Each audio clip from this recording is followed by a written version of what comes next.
friends, so today we are going to deal with a book which is titled as Walden and written by Henry David Thoreau.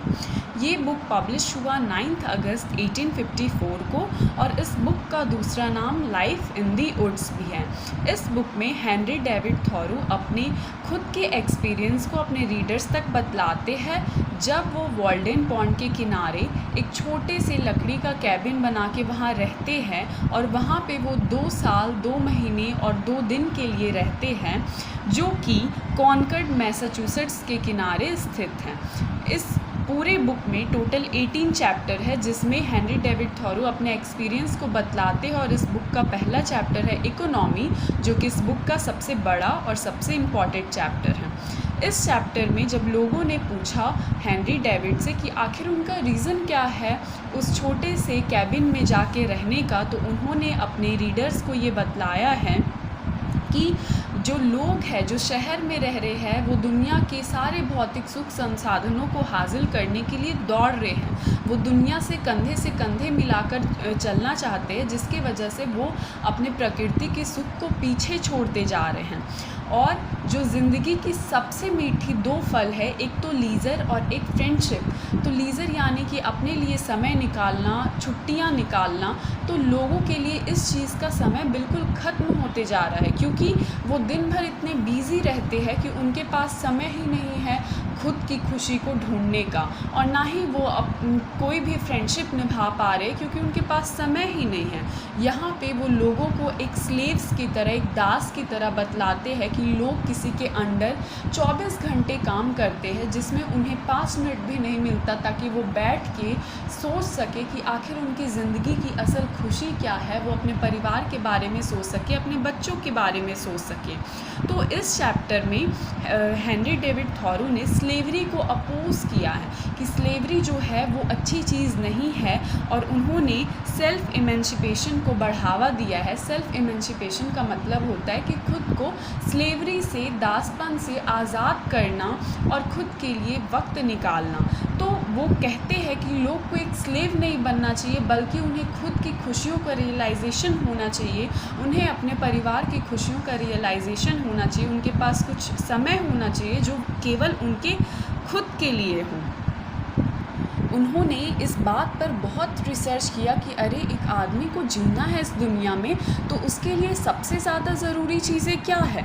तो वो सिर्फ 4 चीज़ों को necessities बताते हैं एक अच्छी ज़िंदगी जीने के लिए, जिसमें वो फूड, शेल्टर, क्लोथिंग और फ्यूल को स्थान देते हैं। फूड के बारे में वो बताते हैं कि लोग के पास अगर स्क्वायर फुट की भी थोड़ी सी ज़मीन हो तो वहाँ भी वो खेती करके अपना जीवन यापन कर लेते हैं। लेकिन आज लोग क्या कर रहे हैं, उन्हें अपने पूर्वजों से बहुत बड़े बड़े एकर्स ऑफ ज़मीन मिले हैं जहाँ पे वो खेती करते हैं, और उनके पास उस खेती के वजह से थोड़ा सा भी खाली समय नहीं रहता। दूसरी नेसेसिटी उन्होंने शेल्टर बनाई है कि लोगों को रहने की जगह चाहिए ताकि वो बारिश से बच सके। तो पहले जो आदि मानव थे उन्होंने रहने का स्थान क्या बनाया, एक गुफा बनाया। गुफा में कोई भी सुख सुविधाएं नहीं थी, लेकिन वो फिर भी उन्हें बारिश से बचा ले रहा था। आज क्यों ना एक परिवार बस 2 इंसान का हो, लेकिन वो इंसान क्या करता है कि एक बहुत ही बड़ा घर बनाता है, बहुत ही बड़ा एम्पायर खड़ा करता है, जिसमें कई इतने रूम्स होते हैं जो कि उसने खुद ही नहीं देखा हो, उसके पास इतना वक्त नहीं हो कि वो सारे रूम को टहल के देख सके। तो लोग 2 है लेकिन वो घर इतना बड़ा बना रहा है, जिसके वजह से वो इस भौतिक सुख सुविधाओं में फंसते जा रहा है और अपने लिए समय उसके पास बचता ही नहीं है। उसी तरह से उन्होंने क्लोथिंग और फ्यूल को भी ज़िंदगी जीने की एक नेसेसिटीज़ बताई हैं। और फिर वो क्या कहते हैं कि अगर आप दुनिया के सामने गरीब भी हो, आपके पास वो सारी चीज़ें नहीं हो जो कि पूरे दुनिया के पास हो, लेकिन आप आंतरिक रूप से यानी कि इंटरनली आप खुश हो, अंदर से आप अच्छा महसूस कर रहे हो, तो आप दुनिया के सबसे अमीर इंसान हो। और फाइनली इस चैप्टर का कंक्लूज़न देते हुए वो ये कहते हैं कि अगर इंसान को एक अच्छी सेटिस्फाइड ज़िंदगी जीनी है तो उसके पास 2 ही ऑप्शन हैं, या तो दुनिया की जितनी भी ज़रूरत की चीज़ें हैं, जो भी उसे चाहिए, जो भी भौतिक सुख साधनों की चीज़ चाहिए, वो सारी चीज़ें वो हासिल कर ले, उनमें से एक भी चीज़ ऐसी ना हो जो उसके पास नहीं हो, तब वो खुश रह सकता है, क्योंकि अब उसे किसी चीज़ के पीछे भागना नहीं पड़ेगा। या फिर अगर वो जानता है इंसान कि नहीं, मैं कितनी भी मेहनत कर लूँ, मैं मर जाऊँगा, लेकिन मैं वो सारी दुनिया की चीज़ें हासिल नहीं कर सकता हूँ, तो वो अपनी डिज़ायर्स को घटा ले, रिड्यूस कर ले, अपनी इच्छाओं को वो मार दे, और जो भी चीज़ उसके पास हो उसी में वो एक खुशी की ज़िंदगी जिए।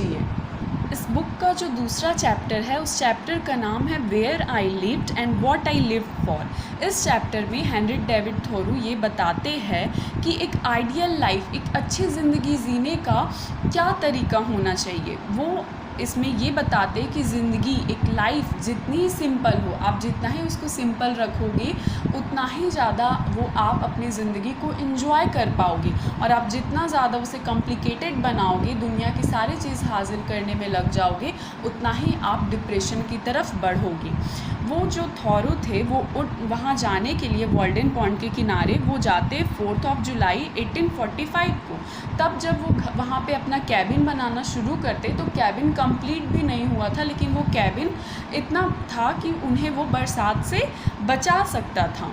वहाँ पे रहने के लिए इसलिए गए थे हेनरी डेविड थॉरो, ताकि वहाँ पे वो पूरी आज़ादी के साथ रहे, फ्रीडम के साथ रहे, उन पे कोई रूल और रेगुलेशन वहाँ पे नहीं हो जो कि शहर के लोगों के ऊपर होता है। वो नेचर के लैब में रहना चाहते थे, नेचर के साथ रहना चाहते थे, और ज़िंदगी की जो असल सच्चाई होती है, असल फैक्ट्स होते हैं, उन्हें वो देखना चाहते थे कि आखिर ज़िंदगी जीने का असली मतलब है क्या। फिर थॉरो इस चैप्टर में ज़िंदगी को दो चीज़ों से कंपेयर करते हैं। सबसे पहले वो इंसान को एंट से कंपेयर करते हैं, चींटियों से कंपेयर करते हैं। उन्हें लगता है कि ये जो इंसान का ग्रुप है और ये जो चींटियों का ग्रुप है, वो आपस में एक दूसरे से भिड़ा हुआ, और ये इसलिए वो कंपेयर करते हैं क्योंकि वो एंट को एक निर्दयता का रूप मानते हैं, जो कि वर्ल्ड वॉर के बाद ह्यूमैनिटी ख़त्म हो गया था, उसे दिखलाता है। दूसरी चीज़ वो कंपेयर करते हैं ज़िंदगी को जर्मन कॉन्फेडरेसी से, जिससे कंपेयर करने का उनका मतलब ये था कि ज़िंदगी जीने की कोई बाउंड्री नहीं होनी चाहिए। अब आता है हमारा चैप्टर 3, जिसका नाम है रीडिंग। इस चैप्टर में थॉरो बताते हैं कि पढ़ना कितना ज़रूरी है। आप जो पढ़ते हो वो इमॉर्टल रहेगा, वो अमर रहेगा, लेकिन जो आपकी जो वेल्थ है और जो ये मेटेरियलिस्टिक पोजेशंस है, जो मेटेरियलिस्टिक सोसाइटी है, भौतिक सुख सुविधाएँ की चीज़ हैं, वो ख़त्म हो जाएगी एक समय के बाद, लेकिन आपने जो अपने मन में जिस पढ़ाई को बसाया है वो कभी ख़त्म नहीं होगा। और वो अपने रीडर्स को कहते हैं कि अगर उन्हें एक अच्छी तरह से पढ़ाई करनी है, एक नोबल इंसान बनना है, तो उन्हें क्या करना चाहिए, उन्हें अपने पुराने लैंग्वेजेस को पढ़ना चाहिए, एंशिएंट लैंग्वेजेस पे वर्क करना चाहिए, और साथ ही साथ उन्हें क्लासिक्स भी पढ़नी चाहिए। अब आता है हमारा चैप्टर 4, साउंड्स चैप्टर में हेनरी डेविड थॉरो हमें ये बताते हैं कि रीडिंग चैप्टर में तो उन्होंने बताया कि पढ़ना ज़रूरी है, लेकिन साउंड चैप्टर में उन्होंने ये बताया कि सिर्फ पढ़ना ही ज़रूरी नहीं है, बल्कि आपको हमेशा ज़िंदगी में अपने आसपास हो रहे चीज़ों से एक्सपीरियंस लेना चाहिए।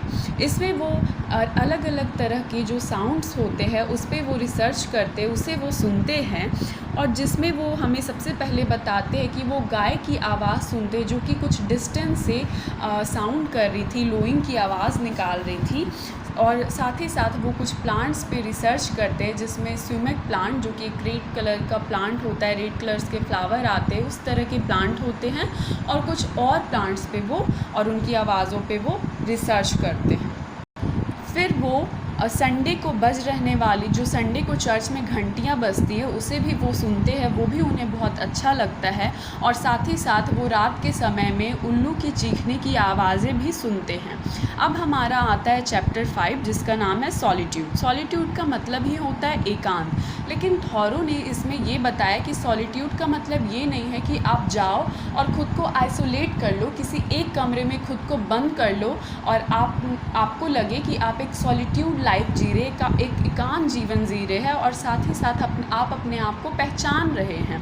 इसका सॉलिट्यूड का मतलब ये नहीं होता है, बल्कि सॉलिट्यूड का मतलब ये होता है कि आप नेचर की लैब में रहो, आप आसपास की चीज़ों से एक्सपीरियंस लो और साथ ही साथ आप खुद के साथ क्या फ़ील कर रहे हो, खुद की खुशियों को पहचानो कि आपको खुशियाँ कहाँ से मिलती हैं और किन चीज़ों से मिलती हैं, उसे सॉलिट्यूड कहा जाता है।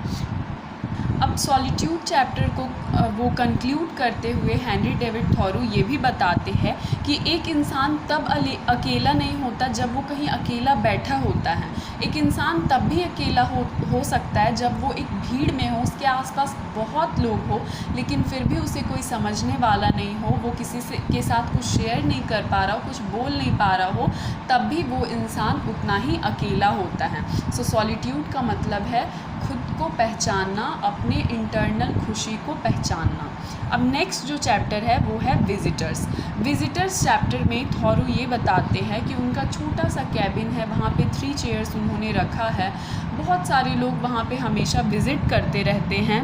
तो वो क्या कहते हैं कि अगर आपको अपना समाज में रुतबा बढ़ाना है, सामाजिक प्राणी बनना है, लोगों से मिलना है समाज में, तो इसके लिए ज़रूरी नहीं है कि आप बहुत बड़े बड़े पार्टीज़ दो जहाँ पे बहुत बड़े बड़े लोग आए और तभी आप समाज में अपना एक स्टेटस बना पाओगे।